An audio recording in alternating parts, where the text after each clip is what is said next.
This episode is brought to you by Arise Fight Co. This is for risk takers, the fighters, the ones who get knocked down but rise anyway. At Arise Fight Co., we don't back down, we get up. Visit Arise Fight Co. and become a member of their No Rounds Off Fighting Club and shop their clothing line by visiting www.arisefight.co. Use code TINFOIL at checkout for 10% off your entire order. Again, that's www.arisefight.co.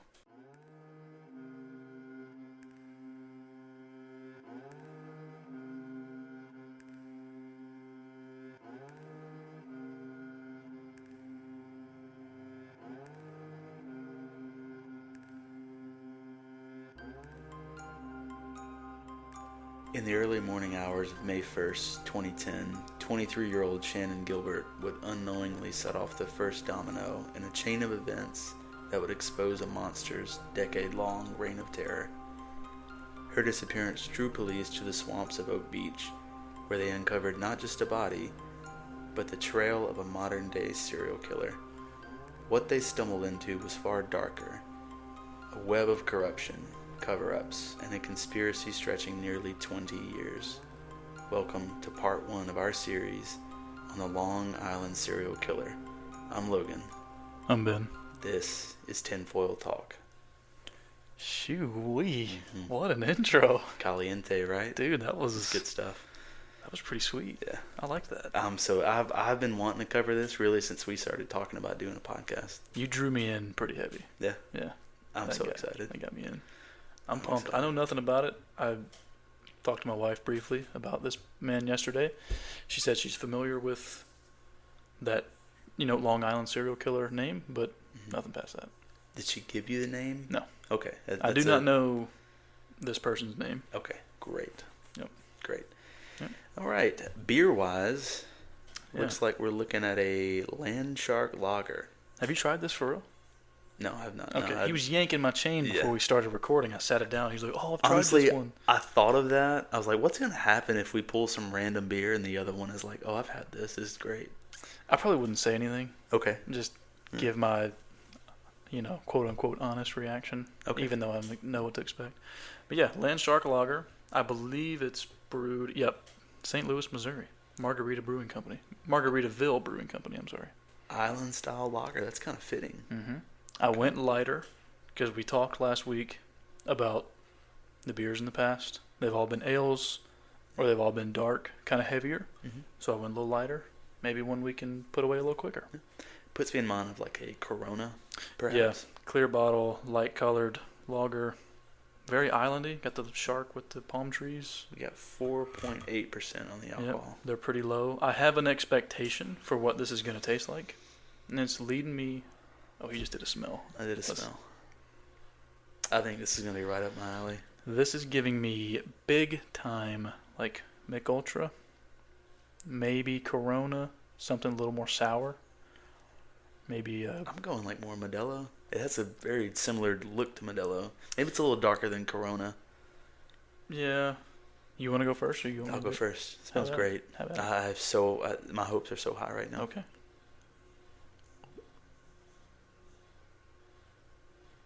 Long dramatic pause. You don't look pleased. Oh, now he looks pleased. I do like that. He's pleased. That's very All good. Right. Thank you for tuning in. We'll see you guys next week. All right. I'm going to go in. Give me your thoughts while I sip. Okay. Very, very smooth. Up front, on the back, it's smooth the entire way. This has become a staple for us. Every beer we've ever tried on the show is an easy sipping beer. This, I can't help it. If it's a hot day outside, I could take down 6 of these and not move an inch. Yeah, this is big time beach. Mm-hmm. Like islandy, coastal. You drink this because you want to drink a lot of them. Feels like I'm drinking a Corona. I'm going to be honest with you. It tastes a lot like Corona, I'll be real. It looks a lot like Corona. Yeah. I don't hate it. I like it. It's not going to be my highest scoring beer yet, but it'll be up there. I don't hate that it's similar to Corona. Mm-hmm. Typically, I don't like Corona. Maybe it's a change of scenery for me. Oh, but you don't this, like Corona? I don't really like Corona that much. Drop a little lime in there? No? Not for me. Not for me. Modelo's. That hurts me. Tear up some Modelo's. Well, Fins up, it says. Mm-hmm. Fins up. I dig it. I'm going to go out on a limb here, and I'm going to say this is a... I'm going to give this an 8.5. So it's tied with the highest ranked. I'm going to go 7.5. Okay. Not sure I don't hate it. I don't hate it. But that being said, as smooth as it is, as much as I could take out 6 of them in one sitting, not a ton of flavor there, and that's always going to take points off for me. This is your typical drinking beer. Like, it's not... This tastes like any other beer. Yeah, this is not one... And that's why I gave it an 8.5, because I fucking love beer. So, like, you give me a Busch, you give me a Mich Ultra, you give me Corona, Modelo, it's going to be Well, about... I said it last week. Busch Light will be the only 10 out of 10 we ever rank. It's not going to be fair to have Busch Light. And we haven't even done Busch Light. We're not going to do Busch Light. We could do, like, Busch Peach. You familiar?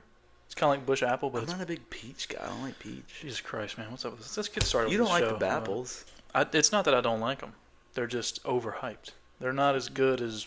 I mean, because you see, like, TikTok and Instagram reels, shit like that, and they're like, people are flipping out over the Busch apples being back on the shelves. Yeah. And I tried it. It's kind of a big... They were gone for 3 years. They were, above average. When they came back, everybody flocked to the stores, and there wasn't that many.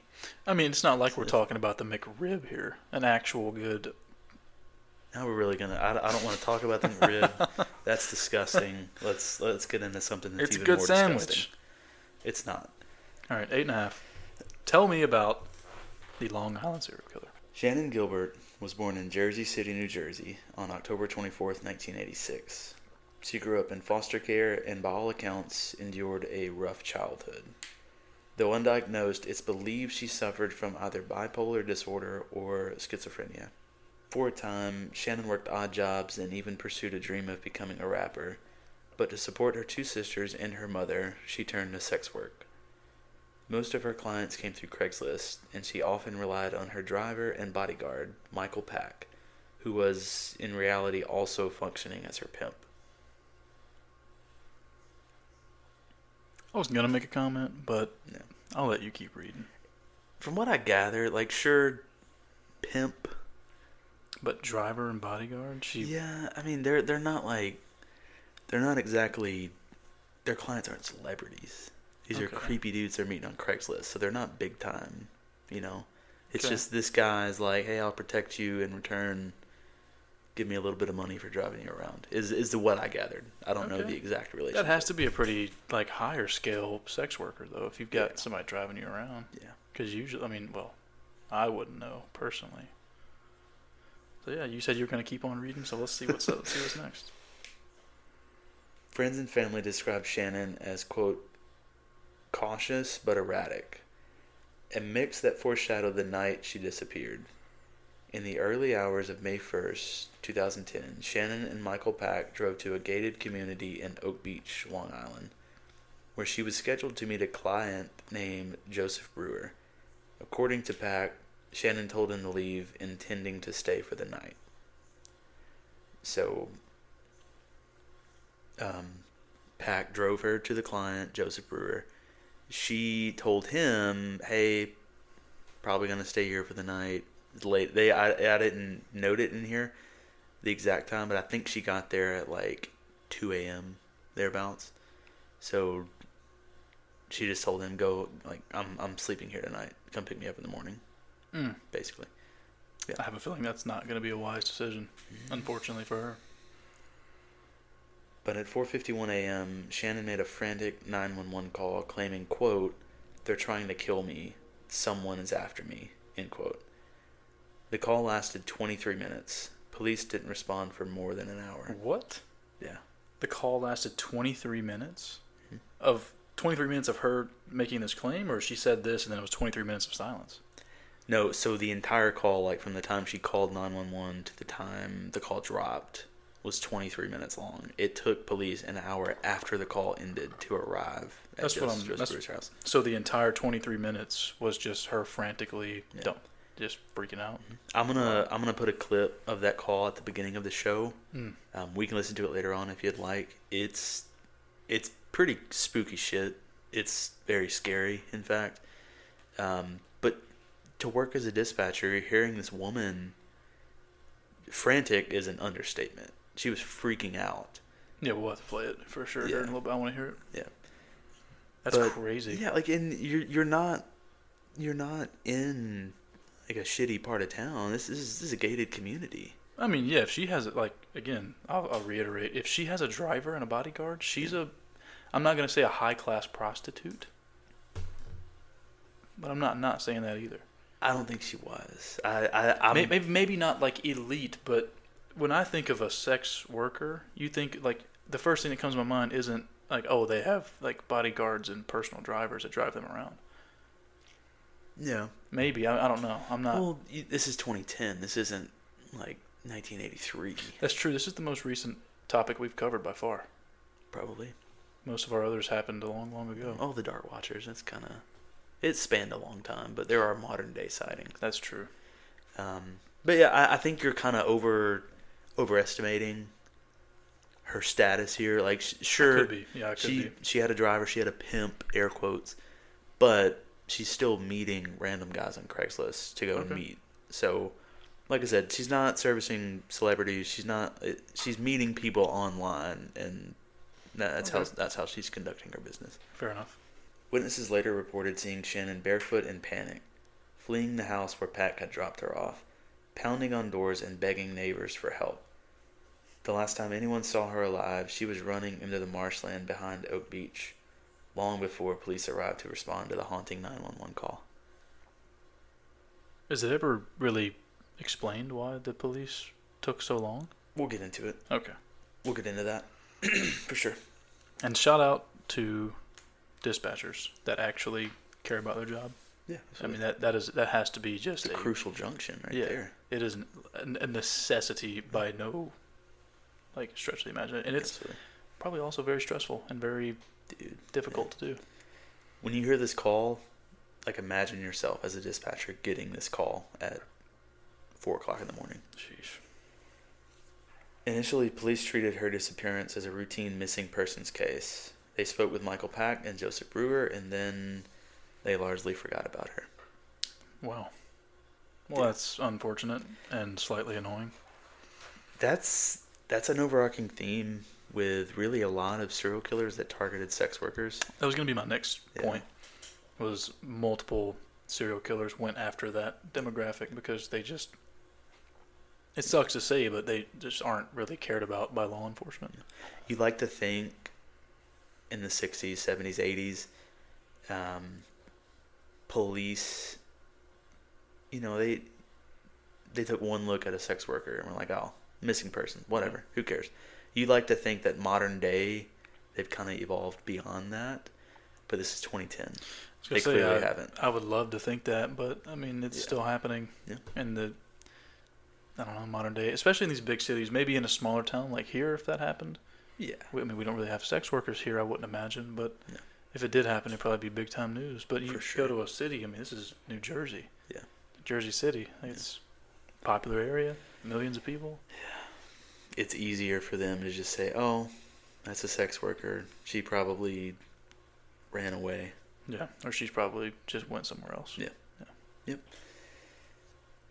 On December 11th, 2010, 7 months after Shannan Gilbert vanished, police were conducting a, quote, training exercise with cadaver dogs near Gilgo Beach when one of the dogs alerted on human remains. What they uncovered was the skeletal body of a woman wrapped in burlap. Over the following days, 3 more sets of skeletal remains were discovered within 500 feet of one another, all just off Ocean Parkway, but none of them belonged to Shannan Gilbert. Victims were identified as Melissa Barthélemy, 24, Maureen Brainerd Barnes, 25, Megan Waterman, 22, and Berlyn Costello, 27. What is the... I'm sorry. No, go ahead. I think you're about to get into it, but I was going to ask, what about the demographic of these 4 women? Oh, yeah. So, yep. Okay. Here we go. Yeah. All four women shared striking similarities. Each came from troubled backgrounds. Each was a sex worker who met clients through Craigslist. Each had a petite build. All had communicated with clients using burner phones prior to disappearing. None were robbed. All were initially written off as missing persons, and each was found wrapped in burlap near Gilgo Beach. What? I don't know if you looked into how common it was or the legality behind being a Craigslist sex worker. Was it like just did women just put, or men and women just put ads up of their services on Craigslist? And I mean, I'm sure Craigslist is a lawless place. I'm sure you could do that these days. you think so? There's I haven't been on Craigslist since I was probably 15. Yeah. When I was looking for a car in high school, I went on Craigslist. Yeah, I mean, hell, that's 10 years ago. Like, Yeah. wait. Yeah. Well, we're about. Yeah, that's true. We're about, this time frame. 2010. That was right before I got to high school, like the year Yeah. before. But Yeah. I was definitely familiar with Craigslist back then. I never saw anything like this. Well, I mean, it's like the personal ads, shit like that. It's they're not. There's not a storefront for sex workers. Like they go on the, hey, this age, picture maybe something like that, and then Right. creepy dudes are like, yeah. hey, what's going on? Let's meet up and have sex. Okay, interesting. This is a world I'm not open or familiar with, so. Yeah. Despite the mounting evidence, Suffolk County authorities refused to admit they were dealing with a serial killer, an acknowledgement that would have allowed the FBI to step in. Families of the victims accused the Suffolk County Sheriff's Department of neglecting the case because of the women's backgrounds and race. Eventually, the pressure became undeniable. Police Commissioner Richard Dormer finally conceded, quote, "It appears we could have a serial killer," end quote. You said their background and race. I don't remember you mentioning their race. Were they black, white, or is it unknown? I would assume, based off of that comment, that they were probably black. Like, Yeah. given the history of... Because, like, you look back historically, black sex workers were not even, like, thought of or considered. Yeah. It's, like, even up until today, which is really unfortunate. At least as much as it would appear that law enforcement considers white or any other, Yeah. just because of just racist. Let me law enforcement. double check, because that is... Oh. I'm assuming the same thing. Little live look up here. Yeah, I'm doing a live lookup. Cool. Okay. Well, they all appear to be white women. I knew a few of them were, but from what I understand, at least two of the Gilgo 4, they had black boyfriends or black husbands or fiancés. Maybe that's what it was. You think maybe someone in power was aware of this fact and used that to It's kind of what I'm thinking. just, I don't know, you just claim neglect for that reason. Yeah. And again, like these were all, they came from lower income families. Mm-hmm. They were not wealthy in the slightest. They all appeared to have had rough childhoods. That they all ended up doing sex work. So, there's commonality there. I don't think there were many black women, which is what that quote would imply. But I think some of them were involved with a black partner, and that is probably what they're making their argument about. It still happens today. There are a bunch of racist people that are in positions of power. Yeah, I mean, it's pretty common. Yeah. It's unfortunate, and it's very frustrating for those of us that I feel are more, I don't know the word, respectful of everybody else who's also going You mean through. not pieces of shit? Yeah, just not a piece of shit Okay. racist. Yeah. That also just happens to want to be a cop. Like, I Yeah. don't. Between January and April of 2011, the body count along Gilgo Beach climbed from 4 to 11. Jane Doe number 1, or Peaches, and Baby Doe. The remains of a toddler girl with signs of head trauma were discovered alongside the torso of a woman later nicknamed Peaches. Years earlier, Peaches' Peach's head and limbs had already been found scattered elsewhere. Jesus Christ. Yeah. That Yeah.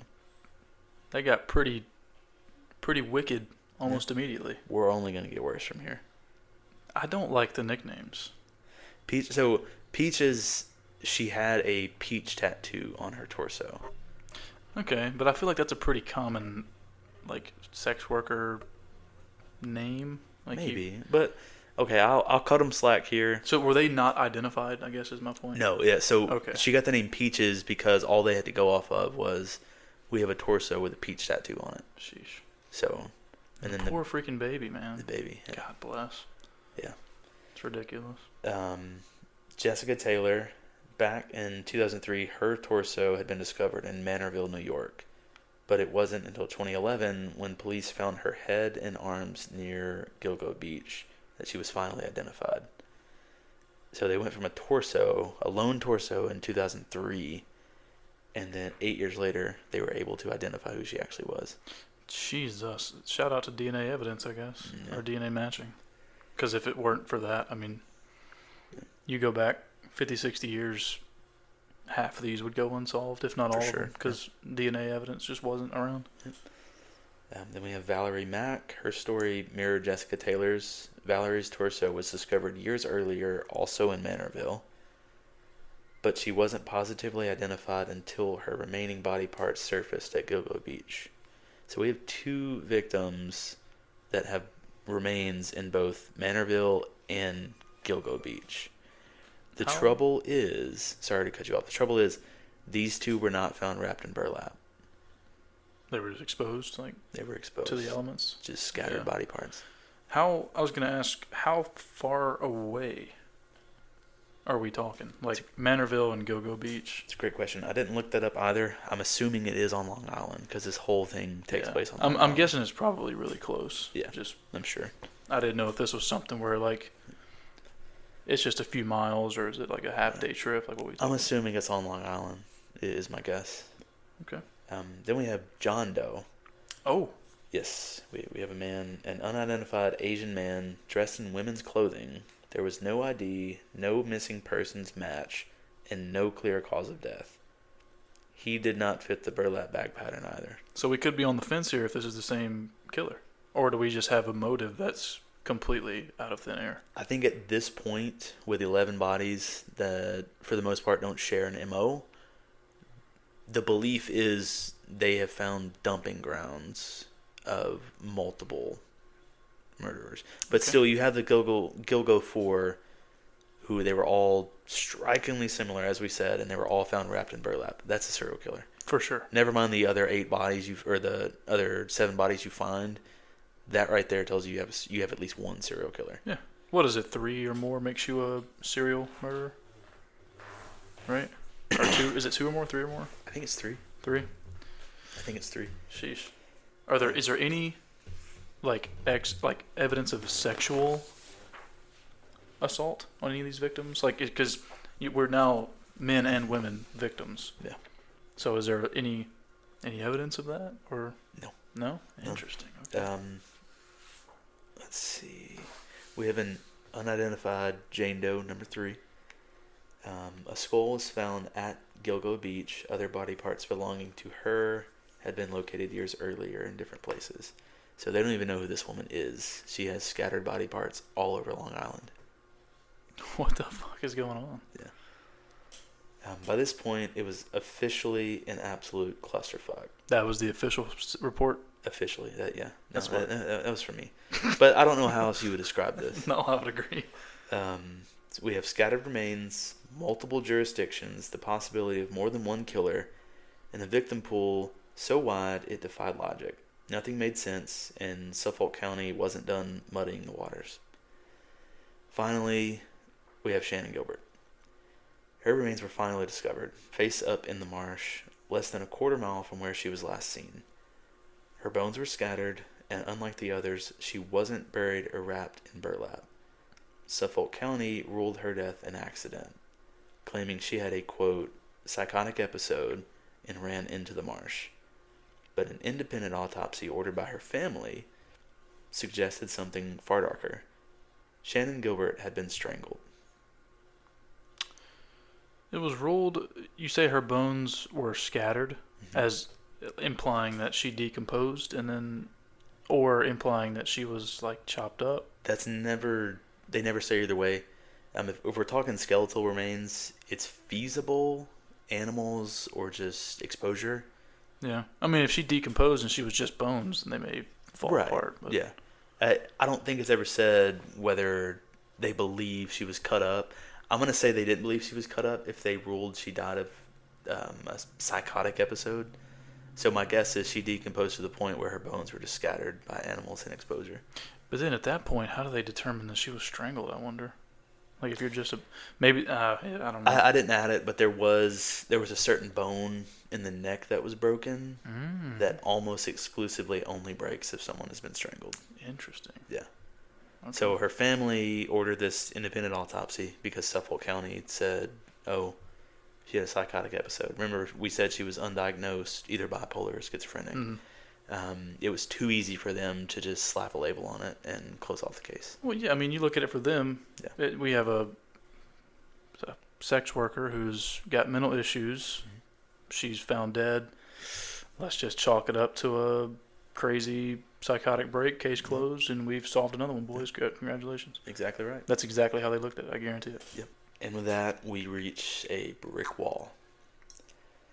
Chief James Burke entered the investigation in 2012 when he was appointed Suffolk County Police Chief. His very first move, blocking the FBI from participating in the case. Ho, ho, ho. Yeah.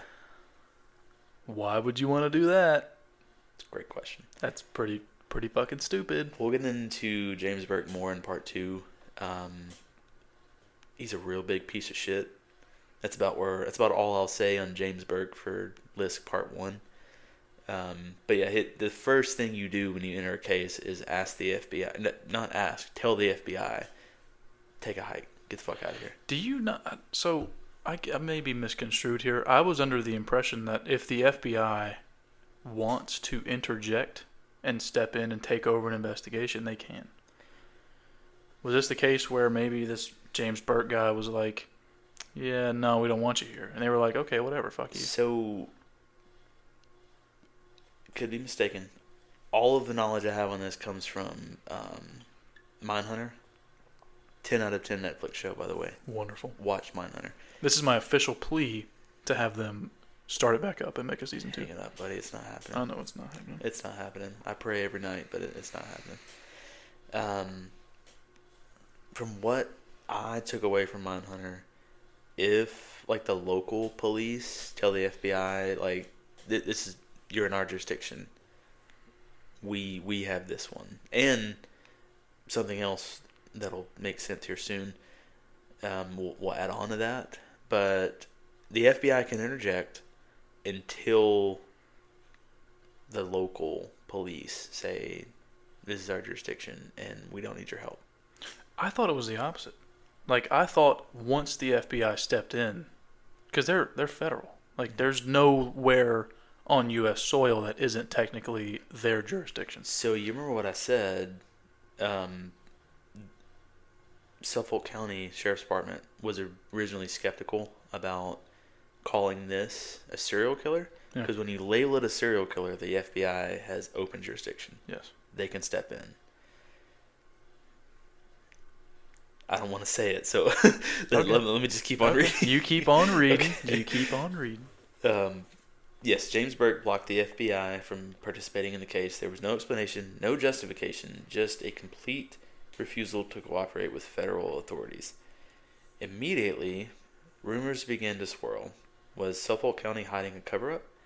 Would federal eyes expose something they didn't want revealed? Perfectly valid questions, in my opinion. I mean, what situation would you not want the federal government to let me not say the federal government, the FBI to step in? I mean, they're kind of like a step up or a step above, maybe 2 from your local law enforcement. I mean, I know the cops here, they probably wouldn't make it in the FBI. them boys ain't built like that. So unless you're hiding something. And it's not even... I want to be truthful. I don't want to shape this in a way that's solely geared towards entertainment. It may have had nothing to do with them not wanting to dig into this case specifically, but if you have the FBI in your building reviewing all of your stuff, they're not just looking at this case. They're doing their job and looking at everything you have going on. Yeah. So maybe they've been doing some shady shit behind the scenes or in the past or whatever, and they don't want any exterior eyes on their stuff. I believe that more than I believe they were trying to cover up the murders. For sure, yeah. I don't believe for a second that they were trying to cover up for the Long Island serial killer. I think they had shady shit going on in their own department, and they didn't want FBI eyes looking. Because at that point, you would essentially need an entire police precinct to agree to not expose a serial killer. I don't see that happening. Not at all. Nope. But I could see it if it was like a money thing. Everybody's getting a little money under the table, and yeah, I could see that. And I mean, you have FBI agents that are there looking for this murder, but they're all like, you have other departments in the FBI who don't look at murder. They're looking at fraud. They're looking at racketeering. They're looking at shit like that. Yeah, you got the entire white collar division of the FBI that they only look at paperwork and numbers and shit like that. This special agent assigned to homicides in Long Island is going to his buddy in white collar crimes. He's like, hey, something's not adding up at Suffolk County. I'm just saying that's not my job. That might be something you want to look into. I think that's what they're trying to avoid. You're probably right. Yeah. It makes a lot of sense. From right now, the evidence I have makes a lot of sense. Yep.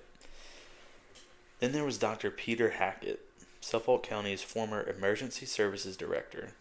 Days after Shannan Gilbert vanished, Hackett phoned Shannan's mother, claiming he ran a, quote, home for wayward girls, and he had personally, quote, treated Shannan.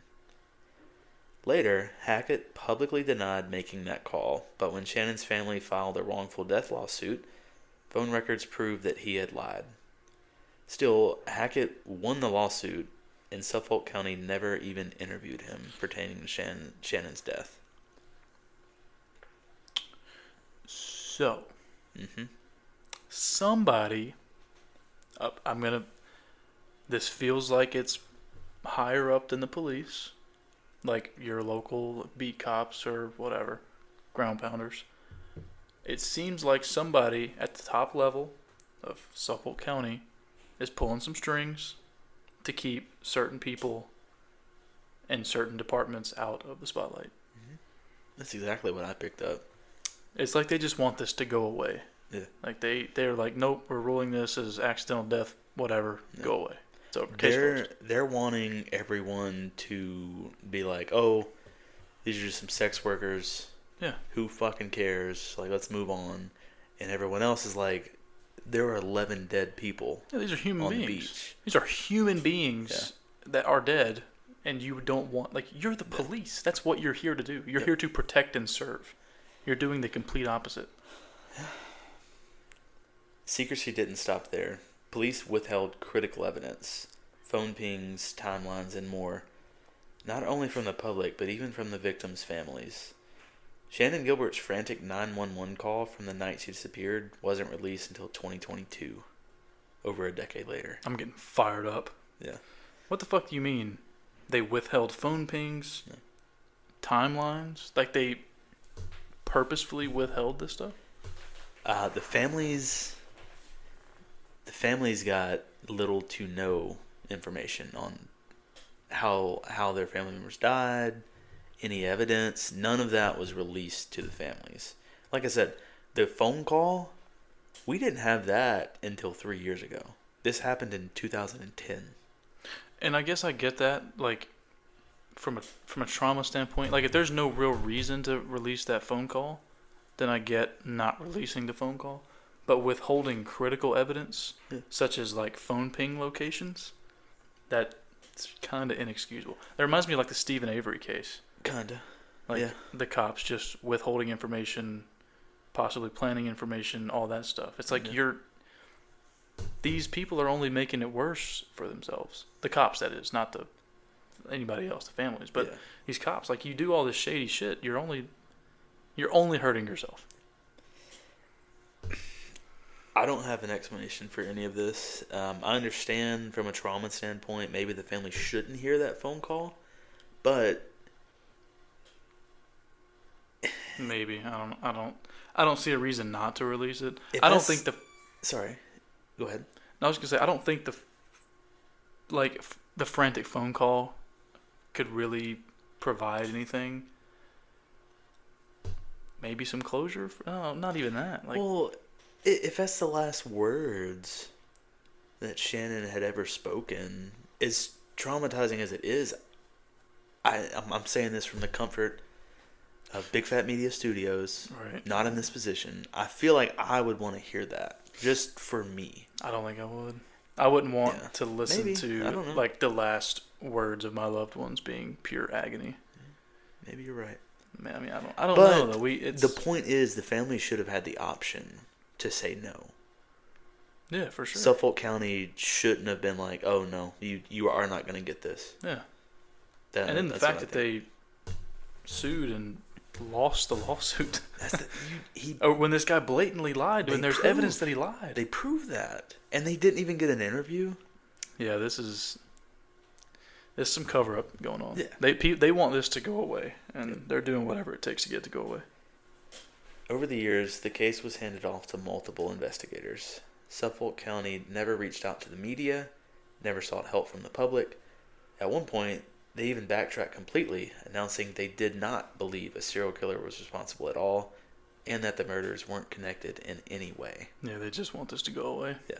That's the only explanation. They don't really give a shit what's going on. That's how they got the FBI out. Yeah. By the way. Yeah. Suffolk County said, we have no reason to believe this is a serial killer. We would like for you to leave, respectfully, FBI. And then if it's not labeled a serial killer, the FBI has to leave. Well, I hope they lost a lot of sleep over this because They did not. I know they didn't because they don't give a shit. Yeah. By the end of 2011, Suffolk County was in shambles. Headlines were fading. 11 different families were left grieving unimaginable losses. And the woman who brought this entire case to light, Shannan Gilbert, was officially ruled to have died an accidental death. The investigation went cold. A killer remained free. And that's where the case sat for the next 11 years. Then in 2022, the story took a turn when Police Chief Rodney Harrison stepping in, the case gained a new life. And finally, a killer gained a name. And that's where we will end for part 1. You're going to blue ball me like that? Yes, I am. He has a name, you're not going to tell me? He has a name. I have to wait 7 full days? Do not do research. I won't. I can't control what the listeners do. You don't do research.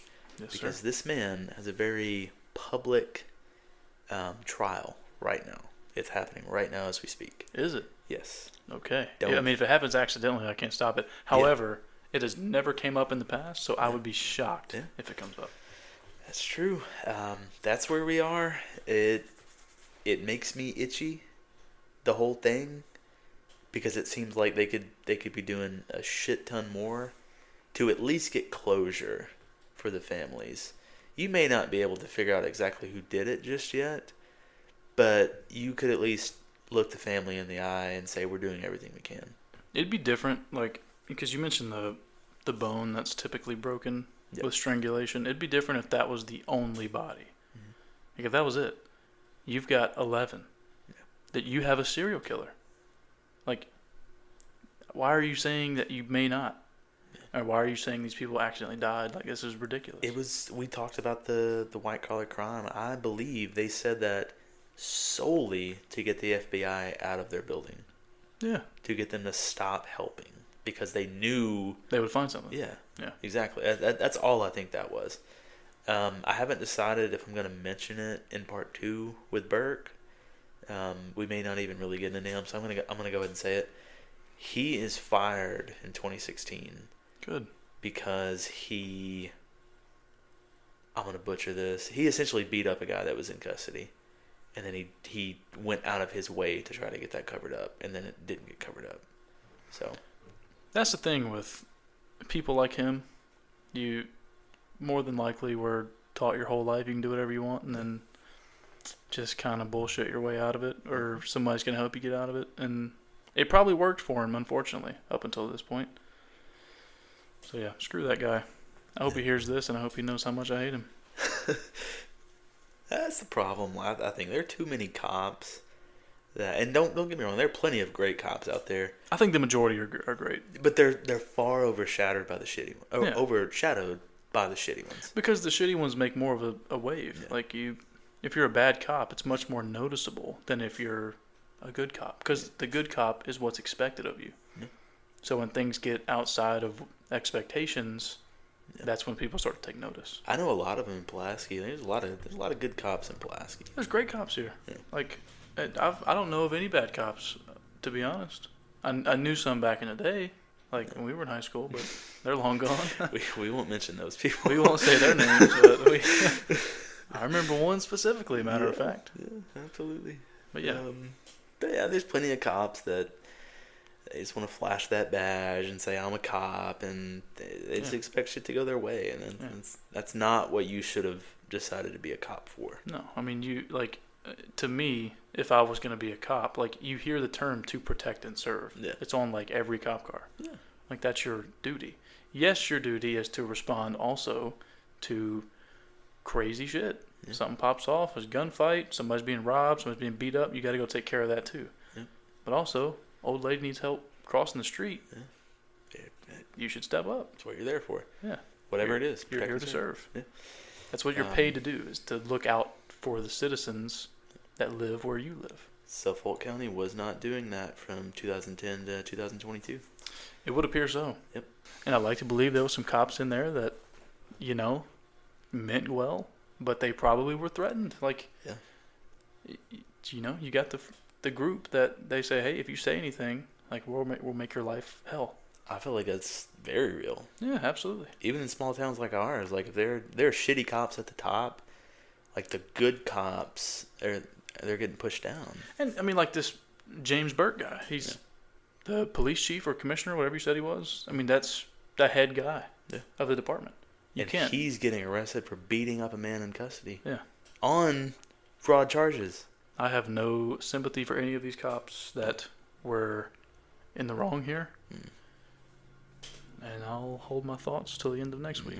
That's where we are. We're not in a great place at the end of part 1. Nope.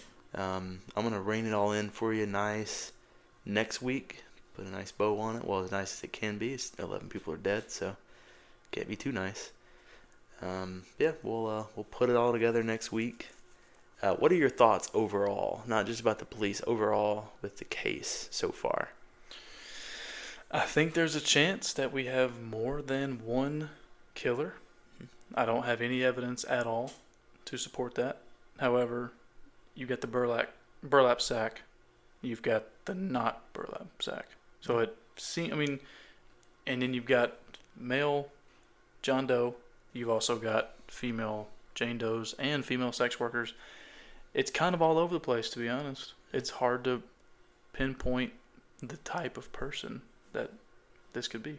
I think with no clear MO, I guess is my point. I think the one victims that make me think this is more than one person is Peaches and her baby. Because say she was a sex worker, right? What sex worker is bringing her 2-year-old with her to meet someone she met off Craigslist? There are some messed up people in this world. Okay. Obviously, I'm not calling Peaches a messed up person. Yeah. I'm not. She's, not disrespecting somebody who is dead. But if she was a sex worker, if she got killed while performing this and she had her 2-year-old, yeah, and that's where my mind goes. Like, maybe she did for some reason bring her 2-year-old with her. Yeah. She may not have a choice. Like, maybe you don't have any family. Maybe you have a kid. Maybe one of these men that you've been paying to have sex with you got you pregnant. And if she was victim of Lisk, the guy may have thought, well, shit, like, I've got to get rid of the 2-year-old now too. Yeah. Which is a whole... Yeah, it's other dimension of thinking. Like that, to willingly and knowingly kill a little child, that something in you is not like normal people. Then you got the Asian man in women's clothing. I can see that being a victim of Lisk, because say he, communicated on Craigslist with this person, didn't know it was a man until they started doing whatever it is you do. And then or maybe he's homophobic, transphobic, could be that if too, you will. Maybe. This guy could have been someone that just some transphobic, homophobic dude just saw, and he was like, I'm gonna kill that dude. This literally could be a person who is thinking to themselves, I'm gonna kill the most random demographic group of people ever, to that way no cops can get a clear judge on me. Could be. And it's if you want to do this and get away with it, that's a smart way to look at it. Yeah. It's shitty that somebody would think that way, and then actually follow through with it. I think they're all tied to one person. I can't explain to you how they all could be. I misled you. Not purposefully. Jessica Taylor and Valerie Mack, they were wrapped in burlap. So they were in burlap. John Doe was not. Was not. Right. I believe Peaches and her daughter were as well. Okay. So that leads me to believe possibly. So you're saying 10 of the 11 were wrapped in burlap? Yes. Yep. Minus the one that noticeable outlier, the only male victim we've had so far. Yeah. Well, okay, let's say 9, because the woman who had multiple scattered body parts, I also don't think she was wrapped in burlap. They still don't know who that is. Well, that could be a case of maybe she was wrapped in burlap, but then maybe it's been so long that it, deteriorated or blew away. Like, who knows what could happen? Based on the state of the oldest set of remains, they believe bodies were being dumped on that portion of Gilgo Beach from, I believe it was like 1996. Christ. So, could be one guy. I mean, it's like, what's that serial killer's name? Randy Kraft. Killed. The toy box killer? No, Randy Kraft. He killed like 60-something people. He killed sex workers back in the 70s and 80s. Randy Kraft is the scorecard killer. Yes, scorecard killer. Yes, he killed 60 men, though. Yeah, he was gay. He killed male sex workers. He would go to like gay bars and would pick up people, like gay men, fill them with Valium and alcohol, and then rape them and kill them. Damn. And he would torture them. He was big into torture. That was the number 60? 67. Really? Confirmed. Damn. He claims there's more. There's 67 that he forensically was confirmed to have killed. When I say forensically, he knew details that only the killer would know. You know who I really want to cover? Who's that? Ridgway. I know nothing about it. Really? Gary Ridgway? Green River Killer? I mean, I've heard the name, but I don't know anything about it. Really? Yeah. Okay. All right. Well, stay tuned, because I'm after Lisk, maybe I'll dive into Ridgway. Also, stay tuned for part 2. I'm excited to see where this goes. You said the trial's happening right now. That's even more exciting. Public trial. Okay. I'll do my best to, if I see it come up, I will move it away. Well, send us home. If you enjoyed this episode, make sure you follow Tinfoil Talk wherever you get your podcast. Leave us a rating, drop a review. It really helps us reach more listeners. You can keep up with us on social media. We're on TikTok, Instagram, YouTube, all at Tinfoil Talk. Hit follow, subscribe, like, comment, all those things. Let's share the show with a friend. If we can multiply like that, good for us. Good for you too.